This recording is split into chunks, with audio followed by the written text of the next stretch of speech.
Shalom. First and foremost, I want to give all of the praises and the glory to the Most High and His Son, Yahweh Bashim Yahushua Bashim Rekah Gwadash, and double honors to the elder apostles of the great millstone that have taught me this truth, and to include the elder bishops on down through the spirit and power of Yahweh Bashim Yahushua, and as well as salutations to you brothers out there too, of the hopeful elect whom this gospel is for as well. And it's your brother Laban. And I just want to just give my little take on Nigel Farage. Now, Nigel Farage is an individual that's winning in politics right now, especially where it concerns the local elections, which started from, if I'm correct, the 28th of April. And I believe it's coming to its end soon. I'm not really sure about that, but, he's got a lot of votes, excessively, to where he's defeated the Conservative Party, which is known as the Tories down here in the UK, and as well as what is called the Labour Party. And they saying that especially by YouGov or U.gov, if I'm correct, he scored 30%, while if I'm correct, Conservatives scored 22 and Labour 17, if I'm correct. And so yeah, he's winning on that regard. And if it were the general elections, he would have become the prime minister of this country, and which is understandable because he's been around on these various platforms and YouTube and speaking on things that the British people find interesting, like immigration issues and many much more things that he's spoken about. And as well as he's a charismatic guy, he shows himself to be a funny guy. And what else, man, he's done? Yeah, he's been debanked because he says something online or something to that equivalent. So you got that as well. So he's looking like he's for the ordinary people of Britain, just to basically put it, And so they're getting behind him, and that's just what these politicians do. All they do is they say things that the British people want to hear, or whatever country you're in. They just speak on things that you want them to speak on, because it gives you a sense of now confidence that, okay, who I can get behind this guy, because I know he's going to take care of the issues that I have, in mind, that I'm suffering with, right? And that's what they always do. But then when they get in office, is the truth that which is shown. It's the quite contrary that they go according, because they serve higher powers and greater positions that they hold. As you were taught to believe that the most powerful position to hold in society is to be a president or a prime minister, when you have other powers above these people. And so that's just the reality. The reality is that these politicians, they follow the assignments given to them from these higher ups.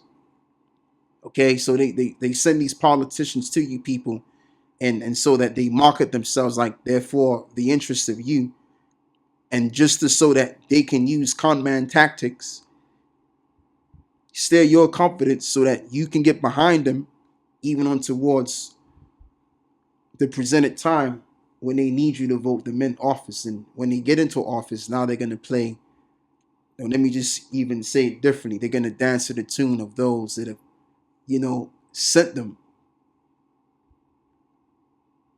and now you have these skeptics that have come out, because you got very few people that don't just go along to get along with everybody. Okay, yeah, he looks like he's the guy, and he said this and he said that, and he looks well presentable, etc., etc.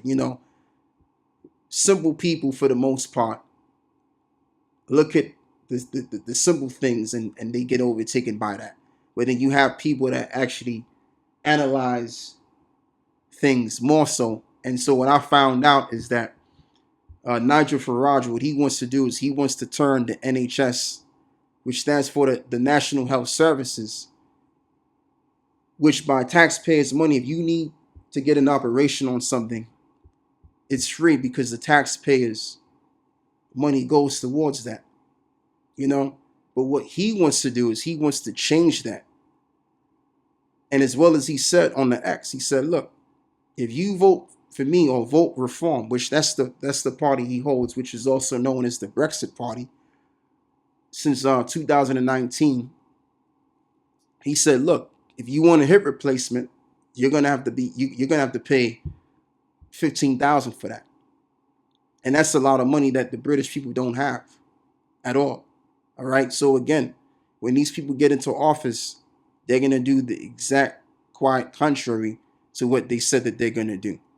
Whenever the so-called white man says anything good, you better think bad. Okay. It's as simple as that. You know, the same way he can get you emotionally to get behind him is the same way he's going to disrupt your emotions, and he's going to give you a hard time. He's going to stress you out. All right? Because they're not in the business of being the prime ministers or the leaders of the people so that they can better your situation. They're in it to worsen your situation. So anyway, without me doing any more talking, I want to also read a little bit about this as well, which, I don't really have to read this as well because it's pretty much clear cut and dry, as well as this political figurehead under Keir Starmer, the Prime Minister of the UK currently. She even said that it is feasible Nigel Farage could be the next Prime Minister, says Kenny Burdenach. And just by these seats that have voted him in, it's been about, over 600 seats, council seats, if I'm correct, that voted this guy in. So it's very possible. It's very possible that in the next 4 years' time, if people continue to support him and back him, especially the right kind of people, he'll be in there. All right? He'll be in there. But I mean, again, if he gets in there, is he going to make things better? Oh, absolutely not. And we don't expect this.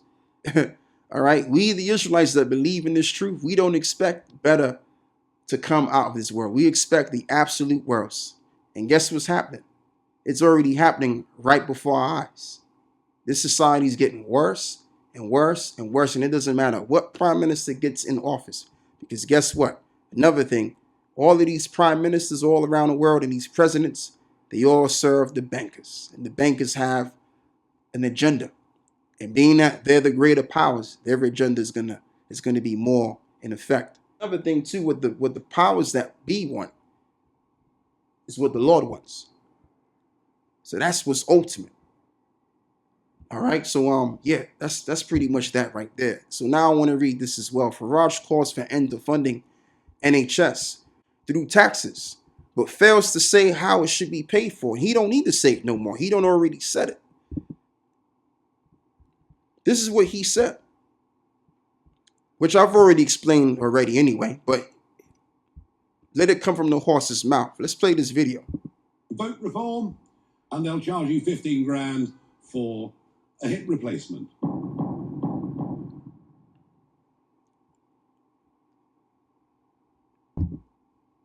So that's all there is as to what he said about that. Now we're going to get to these precepts. Psalm 62 verse 10 now. Trust not in oppression and become not vain in robbery. If riches increase, set not your hearts upon them. And that's what we should not be doing as Israelites. We should not be trusting this system, because this system is oppression to our people. This society was meant to oppress our people. If you have Esau in the position of power, which is Jacob's arch nemesis, the hate that their father had for Jacob runs in their blood. So what makes you think that these so-called white people, especially these people that are the very tippy top of the world, primarily these Scumalakites out here, what makes you think? And when I say these Scumalakites, I'm talking about them 48ers. They hate you Negroes' guts. So what makes you think that this society is going to put you in a better predicament? They're going to keep you in a lower predicament, and they're going to use all kind of forms of oppression, which they have been doing for years. Because you not being oppressed does not work for business where it concerns you, because you're going to take them over. Okay, just like the historical, just like when you get into the history of ancient Rome, how was the Roman system taken down? The Roman system was taken down because they allowed our people, um, the freedom to actually be progressive in that society. So when we became as progressive as we wanted to become in that society in ancient Rome, we took that society down. So that's why this society is very well oppressive. This Roman system is more so oppressive than the previous Roman system. All right? Because they know the history on your ass. And that's why so-called black people, as long as this so-called white man is in the position of power, you're going to stay in the same predicament. Okay? That's just how it goes. So this society is the oppression of our people. Scripture says, once again, trust not in oppression and become not vain in robbery, if riches increase, and set not your hearts upon them. For the Most High have spoken once, twice, have I heard this, the power belongeth unto the Most High. And unto thee, O Lord, belongeth mercy, for thou renderest to every man according to his work. And this is what we're supposed to be looking forward to.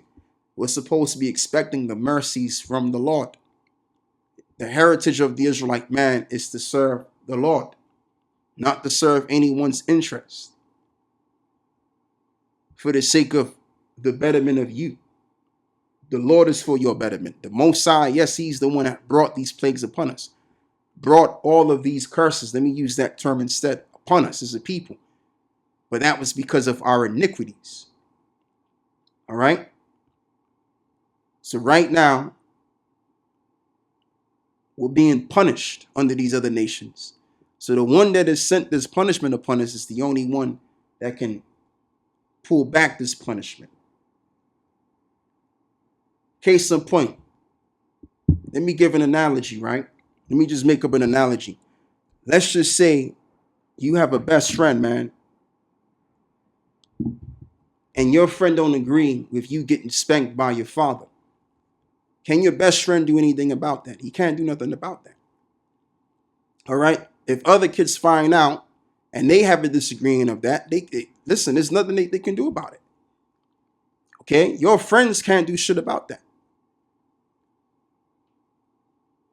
So let's just say these other nations, they wanted to change the situation of so-called black people. They won't be able to do shit about it because it's the Lord that put us in this predicament. So you can't expect nobody that's a mere mortal, an underlink to the Most High, to get you out of that predicament. It's not going to happen. So you would have to go to the Father so that you can be free from all of this stuff. And this is what we're supposed to be doing. As a people, we're supposed to be going into the Most High. All right? And the reason why we're suffering these curses is just so that we can learn something. And that number one thing that we need to acknowledge is that we need to do right by the Most High. Otherwise, all of these curses are going to fall upon you. Okay? So yeah, man, let me pull this out as well. Deuteronomy 28, Salakia. And the Lord shall bring thee into Egypt again with ships by the wayworth. I spake unto thee, and thou shalt see it no more again. And there ye shall be sold unto your enemies, for bondmen and bondwomen, and no man shall buy you. And yes, we was bought on them auctioning blocks. But what this means is that we're going to be redeemed. No one's going to buy you out of slavery. Now, yes, you had our people that were able to buy their way out of slavery, so-called, but they were still under the American system. So you was still a slave anyway. Just like right now. In the UK, they say that slavery was abolished by the year 1833. America says that they abolished slavery by 1865 by the Emancipation Proclamation by this guy, Abraham Lincoln, and all of that. But guess what? Jake is still in slavery. We're corporatized slaves now. So we haven't been delivered out of slavery. No man has been able to deliver us out of slavery. Why? Because it's the Father that put this upon us because of our iniquities. That's the reason why. So now we're suffering the consequences of our errors, which is what a father does to his son or his daughter, but primarily we're focusing on the one which produces the nation of men. Okay? So that's why we're in a dire situation as a nation right now, because of our wrongdoing. And so we need to return back to the Lord, and he's the only one that can pull all of this away from us. So no politician is going to help your case. They don't care about your case. They care about the case of the elite. They care about their own interests and their own pockets. All right? Let me read verse 12 again. And unto thee, O Lord, Yahweh, belongeth mercy, for thou renderest to every man according to his work. So there you go. So the Lord is going to be the one to judge a man according to his work. But the point is that belongeth mercy. These other nations don't give two shits about our people. All right? So why would they have mercy upon you? Mercy ain't coming from them. And let's just say they did give a damn about you. What can their mercy do to get you out of your situation? It's the Lord's mercy that's going to get you out of your situation. Because the Most High, as we call him, the Most High, he's higher than mortal men. All right? So now, matter of fact, let me back up a little bit. Let me back up and let's get to the book of Psalms 31. And I want to read a particular verse, which is going to lead me to the next topic. So let's begin where I left off at. So not where I left off at. I didn't even read this. Right. So what I could do, you know what? I could read the first verse, man. Psalms 31 verse 1. In thee, O Lord, do I put my trust. Let me never be ashamed. Deliver me in thy righteousness. Right. Because when you serve the Heavenly Father, the Most High is a power where he has no end. There's no limitation. He's perfect in the heavens. So of course you won't be ashamed. We can never be ashamed. We can never be confounded. But if you believe in man, as it is written, cursed be the man that trusteth in man, oh, you got damn right. You're going to be ashamed of your damn self. You're going to be confounded. Bow down thine ears to me, deliver me speedily, and that be thou my strong rock, for an house of defense to save me.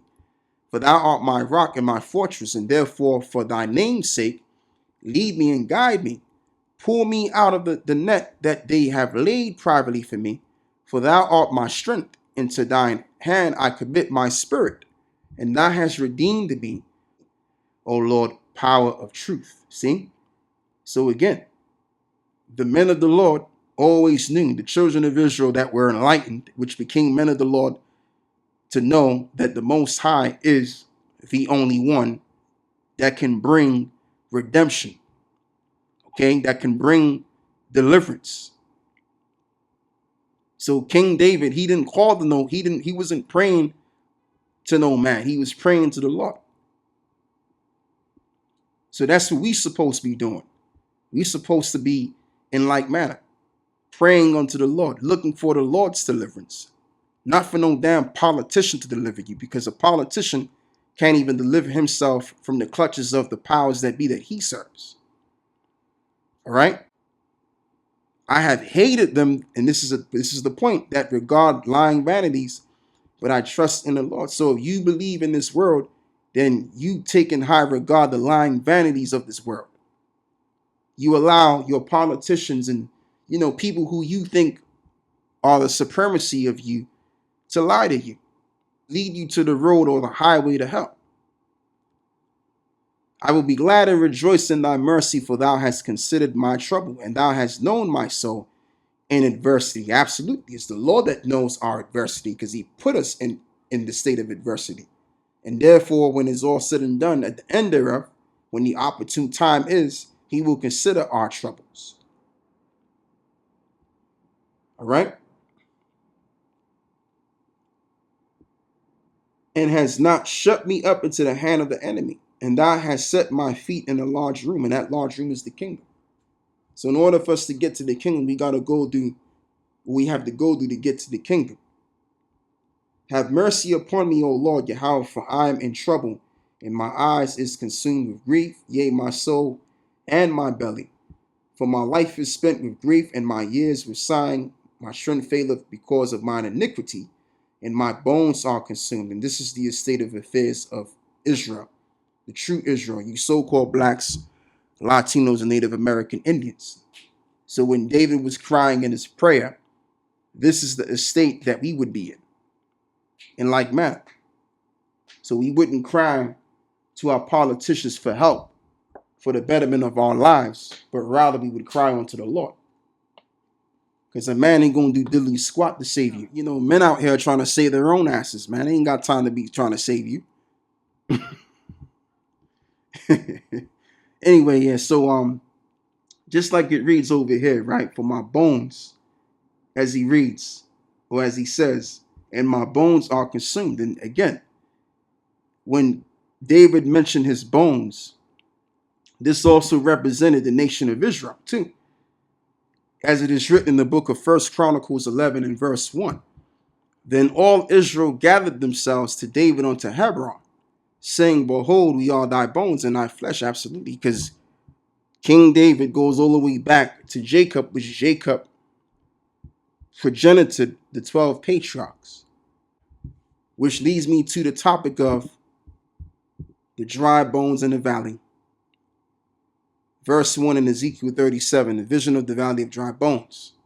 The hand of the Lord was upon me, and carried me out in the spirit of the Lord, and set me down in the midst of the valley, which was full of bones. And the valley is a lowland. And this would be America today, because America was that first place that the brothers received the awakening, beginning with the forerunners of the faith. Elders like our elders like Abba Bivens and the men that he passed the torch to, that taught all of us to this present moment through the elder apostles. All right. And America, figuratively and spiritually, is that lowland, especially nowadays, more than it's ever been. America is a low moral place to be in. And brothers that are in America right now are experiencing this right now. All right. If everywhere in the world has gotten to degeneracy, then how much more the degenerate land itself? And caused me to pass by them round about. And behold, there were very many in the open valley, and lo, they were very dry. And why were they very dry? Because the children of Israel didn't receive the anointing, the ointment, which is the word of the Lord. And he said unto me, Son of man, call these bones. Can these bones live? And I answered, O Lord Yahweh, power, thou knowest. Again he said unto me, prophesy upon these bones, and say unto them, O ye dry bones, hear the word of the Lord. And that's what we're doing. When we take to the streets, whether directly or indirectly, we're calling onto our people. It's a declaration of saying, repent, or receive the ultimate judgment and be put out of your misery. All right? Because judgment is going to proceed. The ultimate judgment, when the Messiah makes a second return, those that haven't given their lives to the Mashiach Yahweh Shai will die in their sins. So what we're basically telling you as a sign is that something is about to be had. A change is getting ready to come in. In the midst of that change, if you don't get right with the Lord, when Jacob's trouble comes around, and you're going to take that mark, and that's going to be your ass. All right? If you get to that point. Again, he said unto me, prophesy upon these bones, and sing unto them, O ye dry bones, hear the words of the Lord. Thus saith the Lord, power unto these bones. Behold, I will cause breath to enter into you, and ye shall live. What is that breath? That breath is the spirit of life, which entered unto the men. Revelations, the 11th chapter and the 11th verse. And after 3 days and a half, the spirit of life from the Most High entered into them, and they stood upon their feet, and great fear fell upon them which saw them. All right. So let's go back to Ezekiel 37.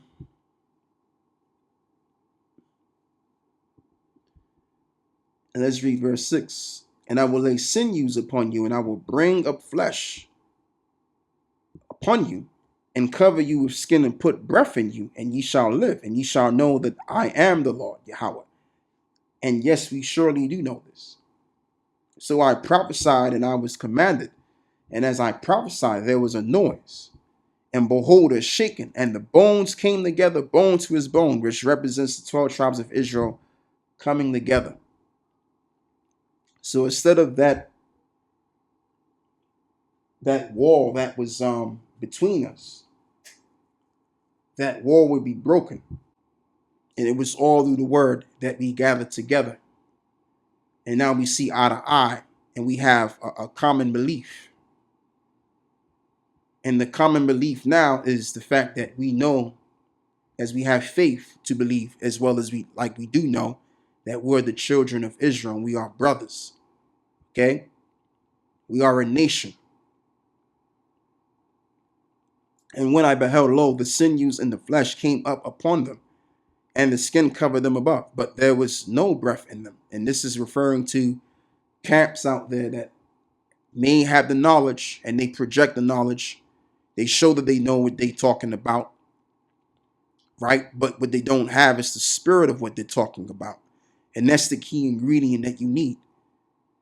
When you're doing something, you got to be in the spirit of doing it, because if you're not, then it's only so far you can go with it. And it's not really as real as it gets. It gets real when the spirit of that thing that you believe in is in you. And you grow more and more into the thing that you believe in. All right. And so because we have the Holy Spirit upon us, that spirit is going to lead us to become more and more of what we're involved in, after the image of who we serve, which is Yahweh Shai. All right. Verse 9. And then said he unto me, prophesy unto the wind, prophesy, son of man, and say to the wind, thus saith the Lord, power, come from the four winds, O breath, and breathe upon these slain that they may live, as we have been scattered abroad through the four corners of the earth. Let's get James 1 and 1. Excuse me, James 1 and 1.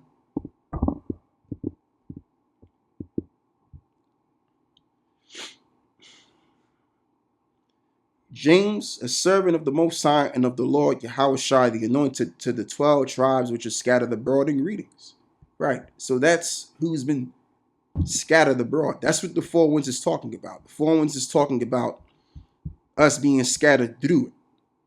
And that breath, which is the understanding of the scriptures, which is also in conjunction, which is going to give you the Holy Spirit, is going to breathe upon these slain, as it is written, that they may live.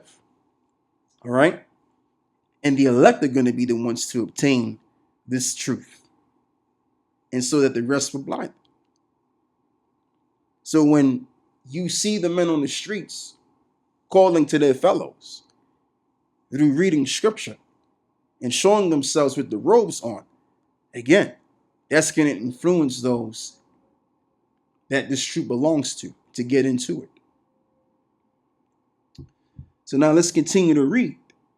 So I prophesied, and as he commanded me, and the breath came into them, and they lived, and stood up upon their feet in an exceeding great army. Right, because this word has influenced the men that it needed to influence, that this truth belonged unto. Verse 11. And then he said unto me, son of man, these bones are the whole house of Israel, and behold, they say our bones are dried, and our hope is lost, and we are cut off for our parts. And that's what they say about us. I'm talking about the heathen. The heathen will look at our condition and say to themselves, there is no way that these people are going to become anything great. Especially the ones that have used all kinds of various techniques of oppression. And now we've been swallowed whole of these nations. So it's looking like it's impossible for us to rise up. But by divine inspiration, as it is written, all things are possible with the Most High. So these things have come to play. And the reason why, one of the reasons why, is because we're approaching the end. So the brothers which woke up in the, the later, I would say, 20th century, And to the brothers that woke up between the time of 2007 to 2010 would be considered the second generation. Okay. And the brothers that are newly coming to wake up from, from that time and onwards. All right. And these devils, they've spent billions of dollars to hide this truth from us. They've spent billions of dollars so that we can stay in our stupor. They've used hip hop. They've used all kinds of various techniques to keep our people in the conditions that they're in today. Contaminating our food, contaminating the water that we need to bathe in. All of this was to keep us at a low frequency so that we can stay in low places for their betterment, so that the wicked can continue to triumph. But in all of that, when something is divinely inspired, it cannot be stopped. Okay? And our awakening could not be stopped because it was written to happen. It was a prophecy. And when a prophecy is spoken, it's inevitable at that point. No man can do anything about that. All right? So, and I understand why they had to do this, because when you also think about it, the elites, they know everything, man. They know what the deal is. They know that so-called black people, Latinos and Native American Indians go back to the 12 tribes of the nation of Israel. They know this, right? So they would evidently know the history. And this is why this reads in the book of Revelations, the 11th chapter as well, as I'm going to read again. And after 3 days and a half, the spirit of life from the Most High entered into them, and they stood upon their feet, and great fear fell upon them, which saw them. And that's the ones that have a great deal of fear, because they know. See, the average person that walks by and sees us, they don't really fear us. Some of them may do, but most of them don't. But the people that have a great deal of fear is the people that know who we are. And when you know and you see a group of men standing up upon their feet, wearing the robes, proclaiming their nationality, proclaiming of things which are going to come to pass said in the Bible, that's a means to an end. That's a means to an end to them.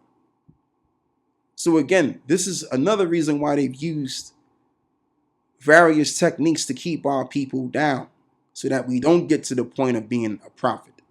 Because when you get an Israelite man that proclaims who he is and proclaims the truth to the planet Earth, guess what?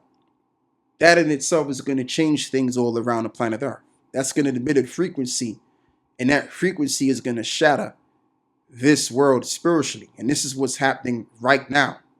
That's why the world is swiftly coming apart, because of what we're saying. And that's why these devils, they want to put an end to us preaching on the streets. All right. But no matter what they do, the counsel of the Lord is going to stand, and even unto all generations. So even if they take down all of the prophets, kill some of us, put all of us to jail, guess what? Things are just going to move even more quicker to bring an end to this civilization. All right. Because what the elites don't understand is that it's the Most High that rules everything. All right. The power of the Lord has his tentacles on everything.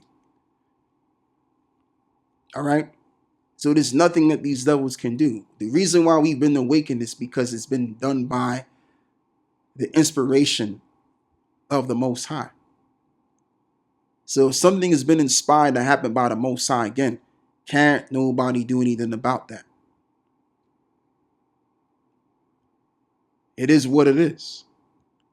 So now we're in a time where we can clearly say that Esau is about to come out of power, and these devils are going into slavery next. Okay? So it doesn't matter what looks. See, the way it's looking right now is that our people have been destroyed. But the Lord said that he was going to revive our people by reviving the temple, the third, what is it? The third temple in 3 days. He said, look, I can destroy this temple and build it back in 3 days. Which figuratively, the temple which he was talking about was the members that was going to make up the elect, which represented his body. All right. So once the elect have been awakened, I mean, there's nothing else that these devils can do, man. at this point. It's a done deal. So this society is going to be taken out real soon. It's just a matter of time. Anyway, verse 14, and shall put my spirit in you, and ye shall live, and I shall place you in your own land. Verse 13, and ye shall know that I am the Lord when I have opened your graves, O my people, and brought you up out of the graves. Now I want to read Revelation the 11th chapter again, that I will not suffer, right, as it reads, and shall not suffer the dead bodies to be put in the graves, because there's going to be an awakening. So verse 12, therefore prophesy, saying unto them, thus saith the Lord power, behold, O my people, I will open your graves and cause you to come up out of your graves. In other words, out of your dead state, as it is written, whoso remaineth out of the way of understanding shall remain in the congregation of the dead. Because when you don't know this truth, basically you're spiritually a dead man walking. You're a zombie. And bring you into the land of Israel. So after we done did the work of the Lord by this knowledge, now we're going to be led into our salvation.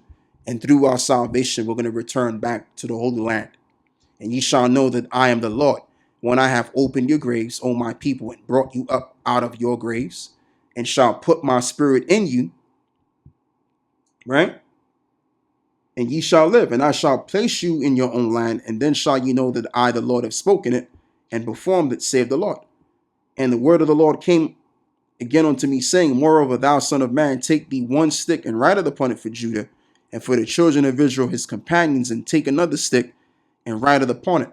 For Joseph, the stick of Ephraim, which Joseph is interchangeable with the name Ephraim, and for all of his house of Israel, his companions, right? The other 9 tribes. And Ephraim, excuse me, I'm going too quick in my head, man. And join them one to another into one stick, and they shall become one in thine hand. In other words, there's no split kingdoms. It's going to be one kingdom. So instead of you having a southern and a northern kingdom, that's going to be no more. We're going to be one nation under heaven. And that one nation is going to what? Speak on the laws, statutes, and commandments, and the knowledge of the Most High overallly. All right? The Yerushalayim. And join one to another into one stick, and they shall become one in thy hand. And when the children of thy people shall speak unto thee, saying, wilt thou not show us what thou meanest by these? And say unto them, thus saith the Lord power, behold, I will take the stick of Joseph. Didn't I just read this before? Yes, I did, in verse 16. Which is in the hand of Ephraim and the tribe of Israel, his fellows. And I will put them with him, and even with the stick of Judah, and make them one stick, and they shall be one in my hand. So what Ezekiel is doing, he's breaking down what the bones represents. This is the breakdown of what he was saying earlier, from verse 1 to verse 14. And unto them thus saith the Lord power, behold, I will take the children of Israel from among the heathen, and whither they be gone, and I will gather them on every side, and bring them into their own land. And that's why the breath is going about through the 4 winds, which the internet does all of the heavy work. All right? And I will make them one nation in the land upon the mountains of Israel, and one king shall be the king to them all. And they shall be no more 2 nations, neither shall there be divided into 2 kingdoms any more at all. And the division came because of what Solomon did. So Jeroboam, if I'm correct, took Ephraim and split up the tribes. That was a curse that came after the sin of Solomon.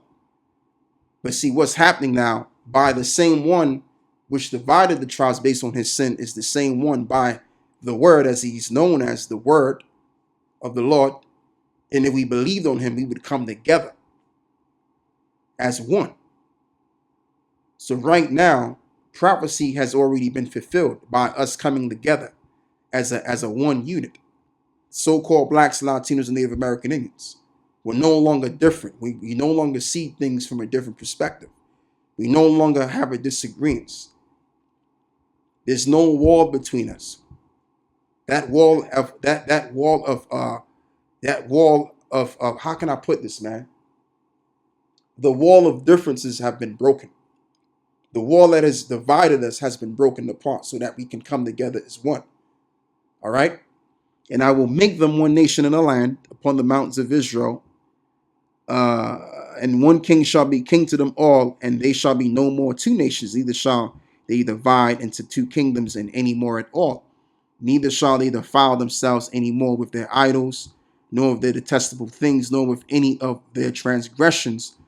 Why? Because of that new covenant.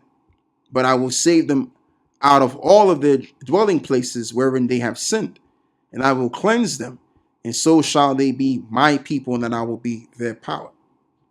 All right, so I'll be right back. Yeah, so let's continue on. Ezekiel 37 and verse 24. And David, my servant, shall be king over them, and they all shall have one shepherd, and they shall also walk in my judgment and observe my statutes and do them. And they shall dwell in the land that I have given unto Jacob my servant, wherein your father have dwelt, and they shall dwell therein, and even they and the children and their children's children forever. And my servant David shall be their prince forever. And moreover, I will make a covenant of peace with them, and it shall be an everlasting covenant with them, and I will place them and multiply them, and I will set my sanctuary in the midst of them forevermore.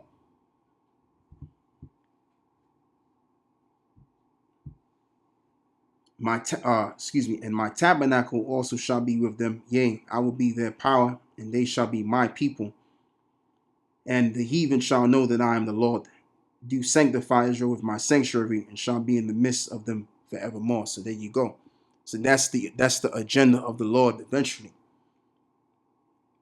All right. So this is what the Lord has prepared us for, and eventually the world is going to bear witness to this,